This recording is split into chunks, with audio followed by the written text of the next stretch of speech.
The white Dodge Challenger tearing across the American Southwest became a symbol of pure rebellion, but the production destroyed 5 of them in the most wasteful car chase ever filmed. Behind that iconic cross-country run lies a story of studio politics, a mysterious driver who may never have existed, and a finale so controversial it was banned in 3 countries. What you're about to discover will completely change how you see one of cinema's most enigmatic car films. Number 20. They used 5 Challengers and destroyed every single one.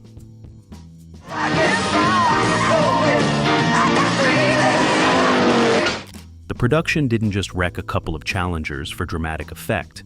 They systematically destroyed all 5 1970 Dodge Challenger RT models purchased for filming, with only scattered parts surviving in private collections today. Director Richard Sarafian wanted absolute authenticity in every crash, jump, and high-speed sequence, which meant no movie magic or strategic camera angles. They actually destroyed the cars. Dodge provided 5 Challengers at a discounted fleet rate of $3,200 each, totaling $16,000 for vehicles that would all be demolished within 12 weeks. Each car was assigned a specific role: Hero Car for close-ups, Stunt Car 1 for jumps, Stunt Car 2 for crashes, Stunt Car 3 for desert driving, and Stunt Car 4 for the finale. But here's the kicker. The production went through them so fast that roles became irrelevant. By week 8, they'd destroyed 4 Challengers and were nursing the last one through remaining scenes with duct tape and prayers. The final car was obliterated in the ending sequence, leaving nothing but twisted metal. Today, classic car collectors call it the Vanishing Point massacre, because 5 pristine muscle cars were erased from existence for a film that barely broke even at the box office. Those 5 Challengers would collectively be worth over $2 million today. Number 19. The white paint was actually primer.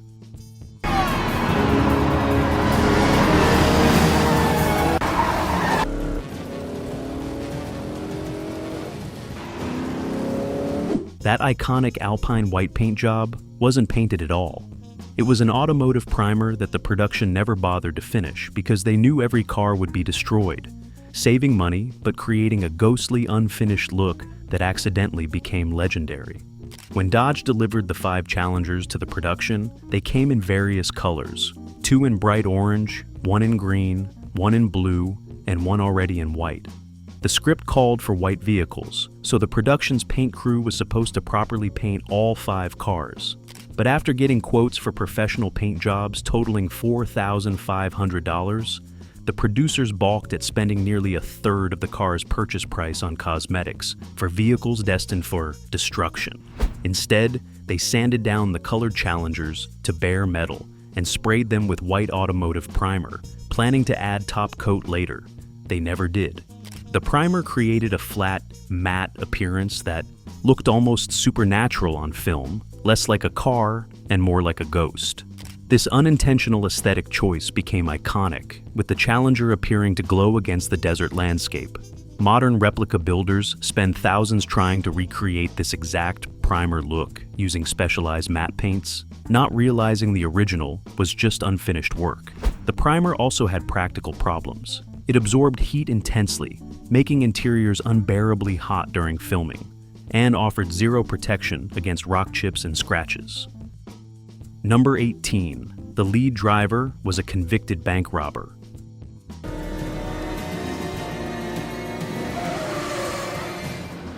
20 guys. And we get into part of the action. I see it one. The primary stunt driver who performed 80% of the dangerous driving wasn't a professional Hollywood stuntman. He was Kerry Lofton, a former getaway driver for bank robberies who learned to drive like a demon running from police in real life. Lofton had a complicated past that the studio tried to hide from the press. In the 1940s, before establishing his Hollywood career, he'd been arrested 3 times for driving getaway cars in armed robberies across California and Nevada. He served 18 months in San Quentin prison, where he met a documentary filmmaker who was researching criminal rehabilitation. That filmmaker introduced Lofton to Hollywood stunt coordinators after his release, arguing his unique driving skills were wasted on crime. By 1971, Lofton had become one of Hollywood's most sought-after drivers, with credits including Bullitt and The French Connection. But his criminal past made studios nervous, so Vanishing Point's producers buried his background, crediting him simply as stunt coordinator.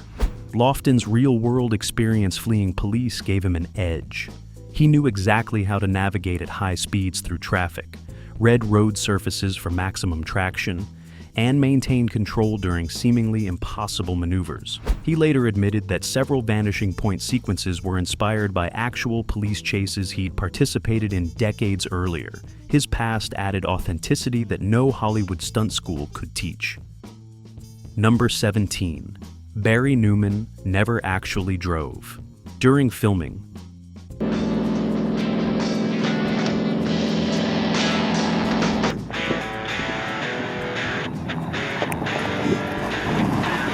despite being the film's star, Barry Newman didn't drive the Challenger in a single scene.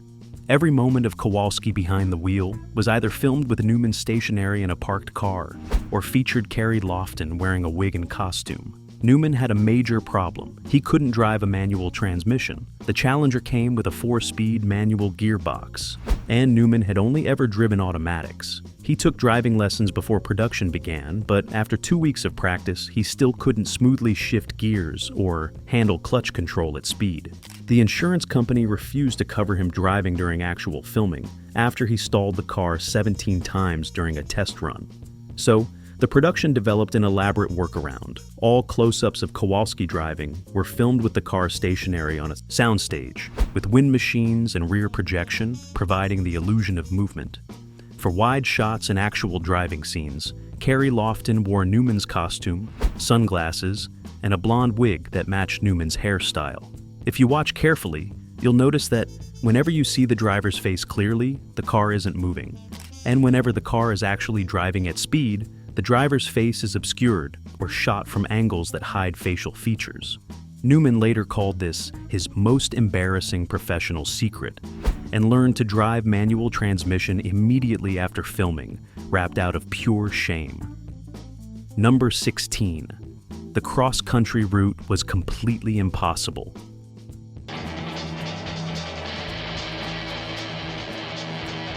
The route Kowalski supposedly drives from Denver to San Francisco in 15 hours is physically impossible even at maximum speed.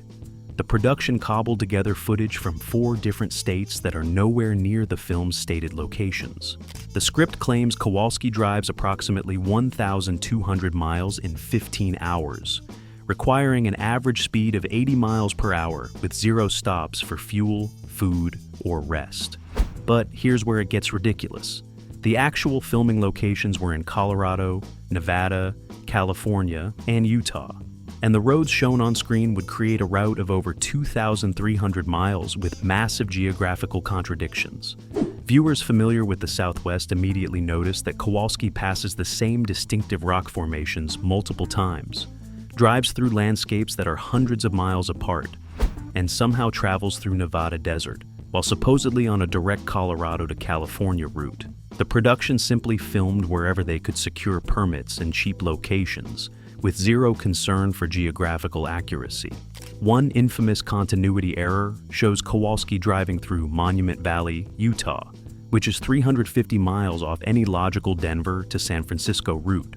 Automotive journalists have spent decades trying to reverse engineer a possible route matching the film's visuals. But it's impossible because the footage represents over 4,000 miles of driving edited to appear like 15 hours. The film essentially asks viewers to ignore basic geography for the sake of beautiful desert cinematography. Number 15. The engine wasn't the advertised 440 Magnum. This your car?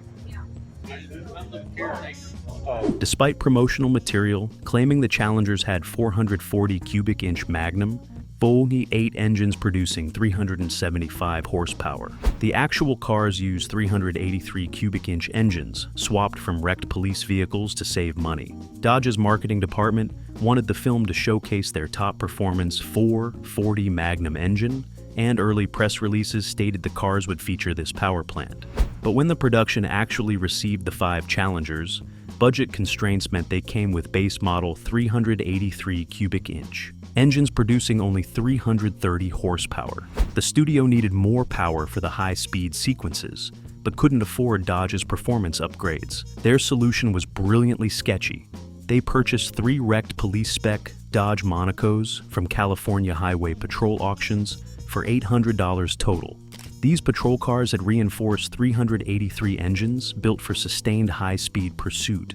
Mechanics swapped these police engines into 4 of the 5 Challengers, keeping the modification secret from Dodge to avoid voiding warranties and angering their corporate sponsor. The police engines weren't as powerful as the advertised 440, but they were bulletproof, reliable, and could handle abuse. This created a weird situation where Dodge promoted a film supposedly featuring their premium engine, but audiences were actually watching police motors. Auto journalists who later inspected surviving engine components discovered the deception, causing a minor scandal in enthusiast communities who'd believed the 440 marketings for decades. Number 14. The Blind Radio DJ was based on a real counterculture legend. Entitled, "Where do you go from here, baby?" by Brian O'Brien.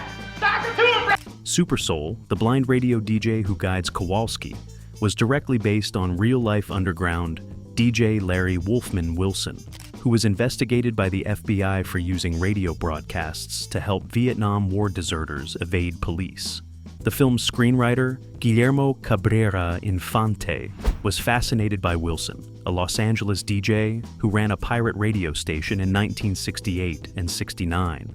Wilson used coded language and song selections to help anti-war activists coordinate protests and allegedly helped several AWOL soldiers escape military police by broadcasting their locations and police movements.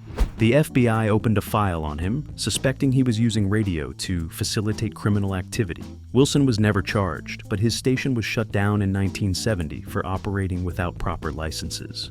Cabrera Infante met Wilson through mutual friends in the counterculture scene and was captivated by the idea of a DJ as an omniscient voice guiding rebels. He transformed Wilson into Super Soul, adding the blindness element as a metaphor for someone who sees truth despite physical blindness.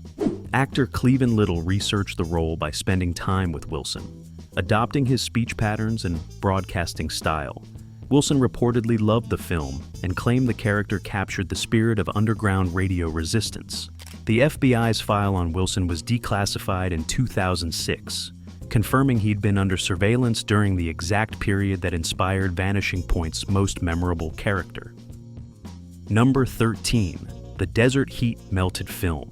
Inside the Cameras.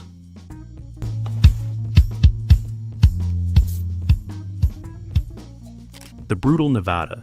Desert temperatures exceeded 125 degrees during filming, which literally melted film stock inside cameras on 3 separate occasions, destroying entire days of footage and forcing. Expensive reshoots. The production filmed during July and August in Death Valley and surrounding areas, some of the hottest locations on Earth.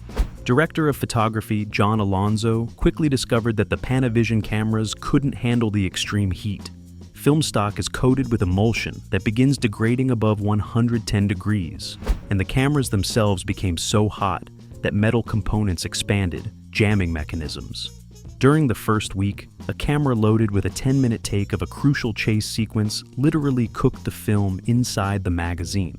When they developed it, they found a melted, unusable mess. This happened 2 more times before they implemented extreme cooling measures. The crew started wrapping cameras in reflective space blankets between takes, storing film magazines in coolers filled with ice, and limiting filming to early morning and late afternoon when temperatures dropped below 115 degrees. Even then, they could only shoot for 12 minutes before cameras overheated and required cooling breaks. The heat delays added 18 days to the shooting schedule and over $47,000 in unexpected costs. Alonzo later said, Vanishing Point taught him that sometimes nature is your biggest antagonist, not the script. Number 12. Police departments refused to cooperate after reading the script. Can you give me a description on the car?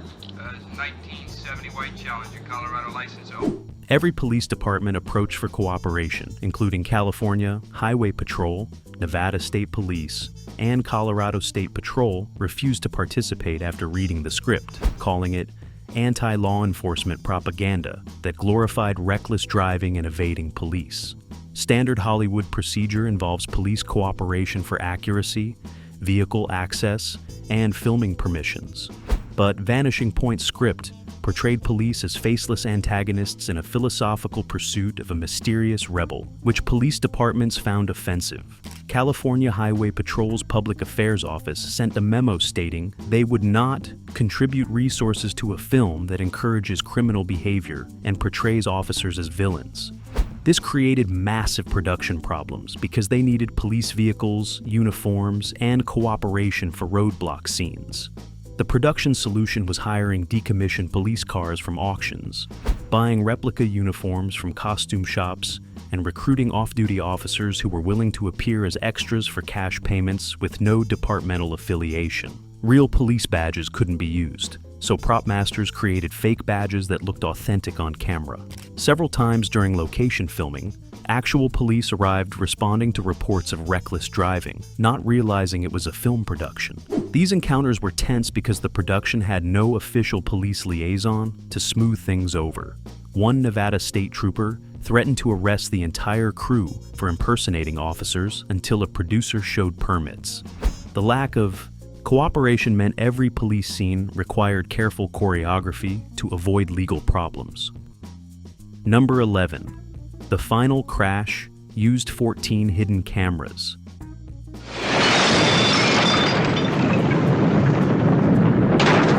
The explosive finale where the Challenger crashes into bulldozers required 14 cameras filming simultaneously from hidden positions, because they only had one chance to get the shot and couldn't afford to miss any angle.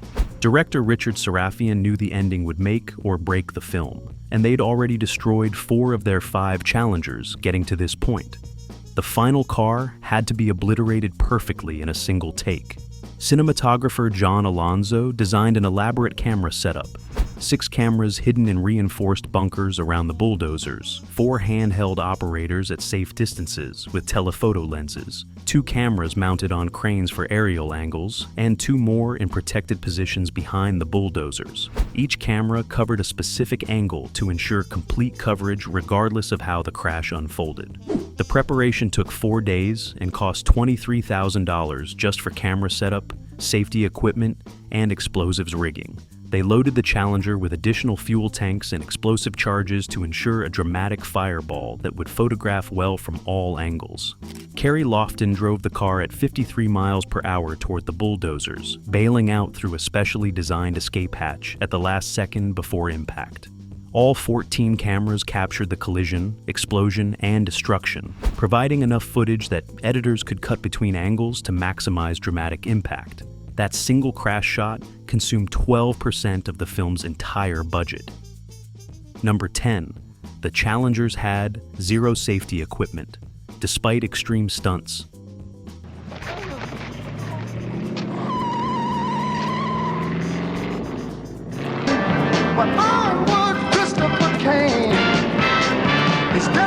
Despite performing jumps exceeding 80 feet and speeds over 130 miles per hour, the Challengers contained absolutely no roll cages, racing harnesses, or safety modifications because the production couldn't afford them, and Dodge wouldn't allow alterations voiding warranties. Modern stunt driving requires extensive safety modifications, but Vanishing Point's bare-bones budget meant stunt drivers risked their lives in bone-stock vehicles with only factory seatbelts.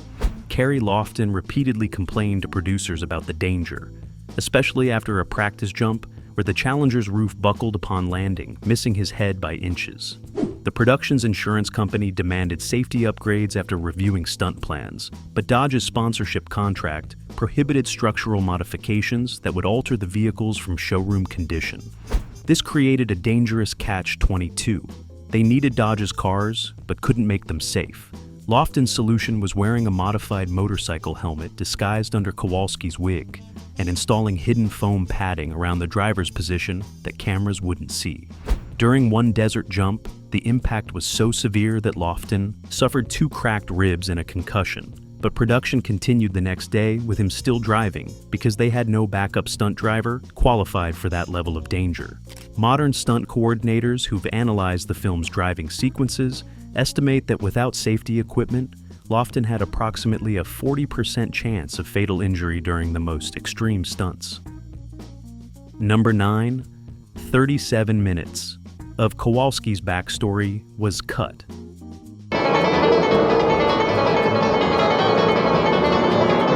Talking to me now. You're going the long way.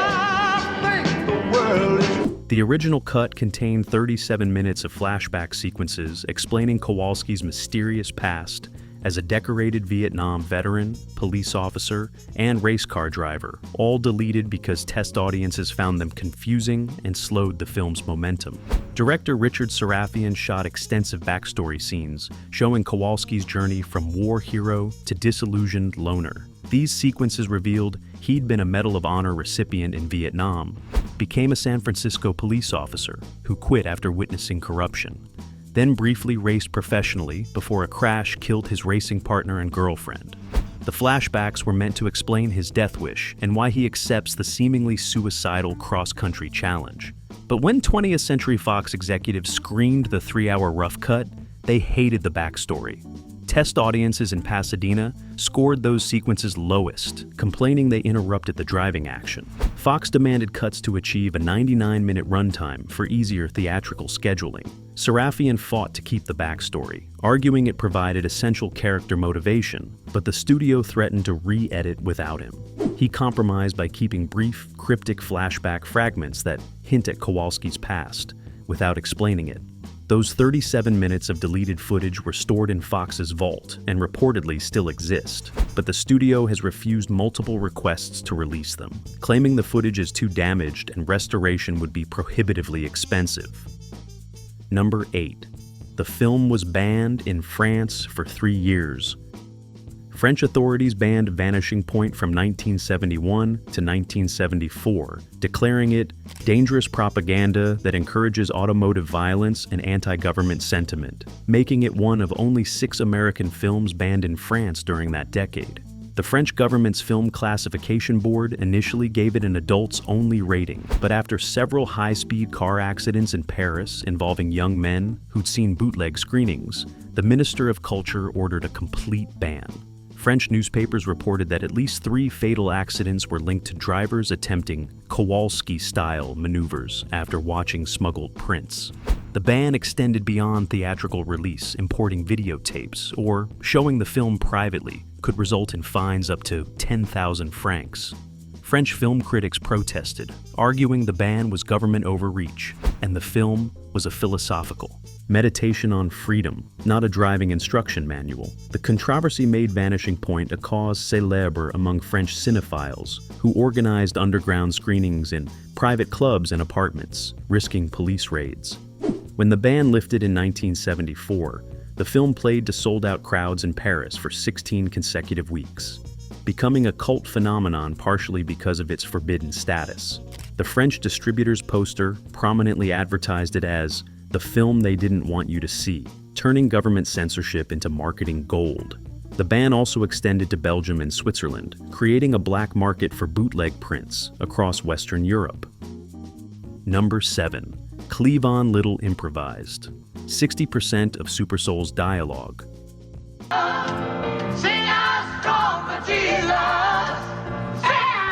Actor Cleavon Little wrote and improvised approximately 60% of Super Soul's radio dialogue on the spot during filming, because the script's original DJ scenes were considered too stiff and unrealistic by everyone involved. The screenplay contained basic DJ dialogue that read like corporate radio, bland, safe, and boring. When Little arrived on set and saw the lines, he told director Richard Sarafian that no real underground DJ would talk like that. Little had worked in radio before acting and understood the rhythmic poetic style of countercultural broadcasters. Sarafian gave him permission to improvise, and Little transformed Super Soul into the film's beating heart.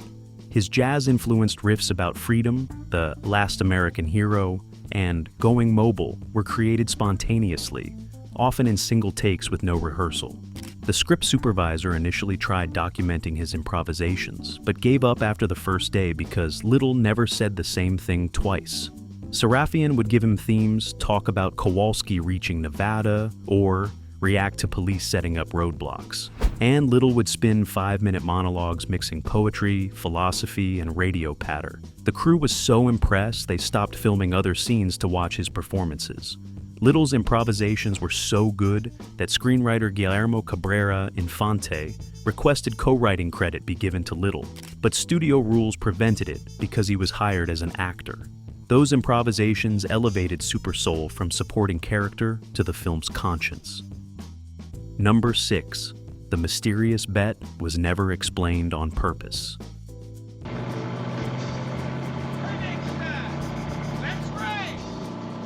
The wager that starts Kowalski's journey delivering the Challenger from Denver to San Francisco in 15 hours is never explained in terms of who he's betting with, what he's wagering, or why. And this was an intentional creative choice that caused massive arguments between the director and studio. The original screenplay included a detailed explanation. Kowalski was betting with a drug dealer named Jake, who wanted the Challenger delivered quickly for a criminal operation, with Kowalski wagering his life savings and racing career reputation.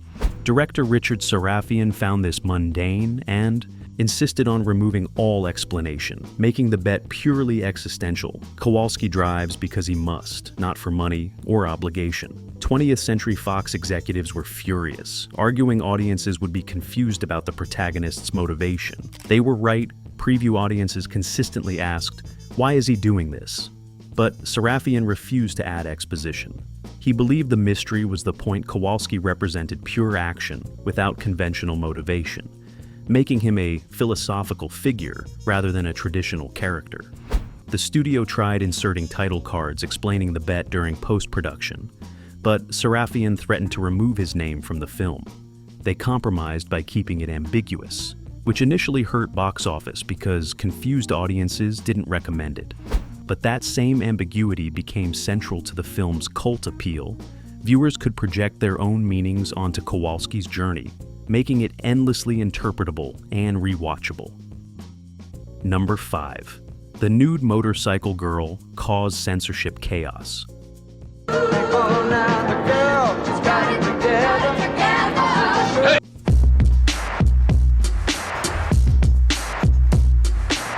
The bizarre sequence featuring a naked woman on a motorcycle caused the film to be banned or heavily censored in 14 countries and forced the studio to create 6 different edit versions to satisfy various international censorship boards. The scene where Kowalski encounters a young woman riding nude through the desert was director Richard Sarafian's attempt at surrealist imagery representing freedom from societal constraints. But censors worldwide saw only obscenity. The British Board of Film Classification demanded the entire sequence be removed for UK release. Australia cut it, but added a warning card. Japan blurred the nudity frame by frame at enormous expense. The Catholic Church's Legion of Decency condemned the film, and several American theater chains refused to book it without cuts. The production hadn't anticipated this reaction. The scene was shot in one afternoon with minimal crew, and actress Gilda Texter worked for scale wages. Creating 6 different international versions cost the studio $38,000 in re-editing fees, destroyed the film's chances in conservative markets, and contributed to its initial box office failure. Modern viewers find the scene tame, but in 1971, it was considered shocking enough to destroy the film's commercial viability. The scene's controversy overshadowed critical discussion of the film's themes, frustrating Sarafian, who later said the nudity was a 2-minute artistic choice that killed a 2-year project. Number 4. 3 different endings were filmed, but 2 remain lost.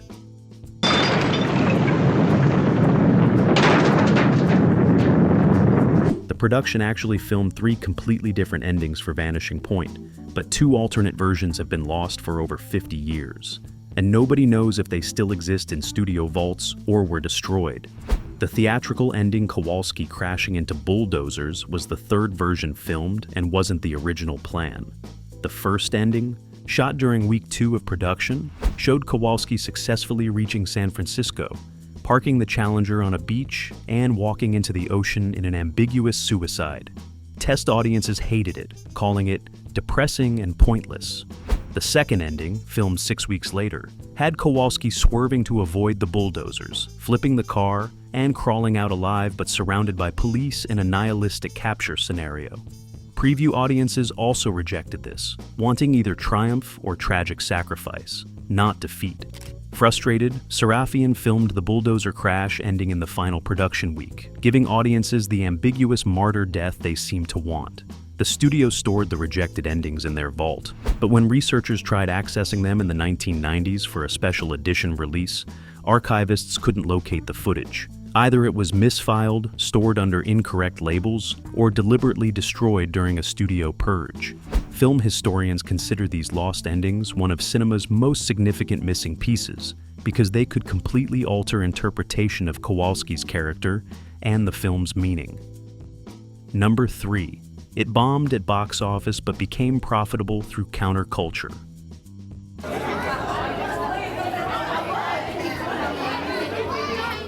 Vanishing Point earned only $1.2 million during its initial theatrical run against a $1.6 million budget, making it a commercial failure until counterculture midnight screenings turned it into a surprise hit generating over $12 million. When 20th Century Fox pulled the film from theaters after disappointing attendance in spring 1971, they considered it a total loss and wrote off the investment. But something unexpected happened that summer. College students and counterculture audiences began requesting midnight screenings at art house theaters. The film's themes of rebellion, freedom, and anti-establishment defiance resonated with young audiences protesting the Vietnam War and rejecting mainstream values. Theaters in Berkeley, Greenwich Village, and Cambridge started showing it at midnight on weekends, and it became a phenomenon. Viewers attended repeatedly, some seeing it dozens of times, treating screenings like communal events with audiences cheering Kowalski and booing police. This created steady revenue that accumulated over years. By 1976, midnight screenings had generated more profit than the theatrical release. The success proved that cult audiences could sustain films that mainstream audiences rejected, helping establish the midnight movie phenomenon that would later include Rocky Horror Picture Show and El Topo. Fox executives who'd written off Vanishing Point as a failure were stunned when royalty checks kept arriving years later. Number 2. A real cross-country chase. Happened 2 months before filming.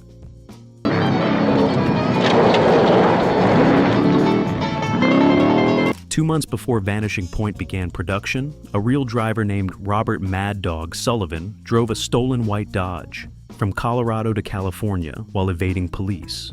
And the screenwriter later admitted this incident directly inspired the film's plot. In April 1970, Sullivan stole a white 1969 Dodge Charger from a Denver dealership and led police on a multi-state chase lasting 14 hours before crashing in the California desert. His story made national news, and screenwriter Guillermo Cabrera Infante read about it while developing Vanishing Point's script. He later confirmed in interviews that Sullivan's real chase validated the concept and proved such a journey was physically possible, though he'd already written a rough draft. But here's where it gets weird. Sullivan claimed in a 1973 prison interview that he'd been inspired by reading Cabrera Infante's early screenplay drafts that had circulated Hollywood. This created a bizarre chicken and egg situation. Did the script inspire the real chase, or did the chase inspire the script? Legal experts analyzed the timeline and concluded both men influenced each other, with Cabrera Infante's concept inspiring Sullivan's crime, which then reinforced the screenplay's development. Sullivan served 6 years for Grand Theft Auto and evading police. After release, he reportedly attended midnight screenings of Vanishing Point, telling audiences he was the real Kowalski, though most dismissed him as delusional.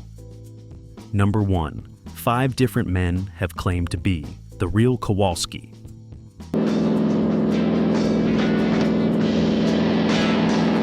Here's the mind-blowing truth that'll shock you. At least 5 different men have publicly claimed to be the real-life inspiration for Kowalski, each presenting evidence and backstories that are disturbingly plausible, and the filmmakers refuse to confirm or deny any of them. Beyond Robert Sullivan, 4 other men have claimed they inspired the character. A former police officer named James Kowalski, who quit the force in 1968. A Vietnam veteran named Michael Kowalski, who became a car delivery driver. A race car driver named Stanley Kowalczyk, who Americanized his name. And a drug courier named John Coble, who allegedly met screenwriter Cabrera Infante in San Francisco. Each has compelling evidence. James Kowalski has resignation papers matching the character's backstory. Michael Kowalski has military records and photos in delivery cars. Kowalczyk has racing credentials and newspaper clippings. And Kowal claims he told Cabrera Infante his delivery stories at a party. When pressed, Serafian and Cabrera Infante gave contradictory answers, sometimes claiming Kowalski was purely fictional, other times hinting at real inspiration, occasionally naming different people. This ambiguity appears intentional, maintaining the mystery that defines the film. The truth likely is that all 5 men contributed elements to a composite character, but admitting this would destroy the myth.